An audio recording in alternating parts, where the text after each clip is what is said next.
আমিরে জামাত এবং আপনারা যারা দল করেন তারা অনেক উপর থেকে এই দেশটাকে দেখছেন। অনেক সময় নাগরিকের পালস বোঝার ক্ষমতা কিন্তু আপনাদের থাকে না। আমি একজন চিকিৎসক হিসাবে প্রতিনিয়ত নাগরিকের সঙ্গে আমার রিয়াকশন হয়, ইন্টারাকশন হয়।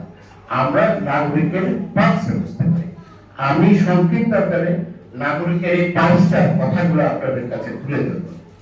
আমি ভাবছি অতীতের ক্ষমতাসীন দলগুলির ও আওয়ামী লীগের একই ক্যারেক্টার আমরা মনে করি।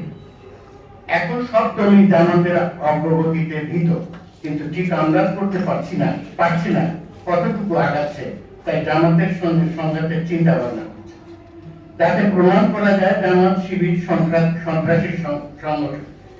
জামাত সরকারে আসলে নারী নির্যাতন করবে, এই তাদের কাজ, শেষ কাজ, যাতে জাতির অর্ধেক ভোটার জামাতকে না করে।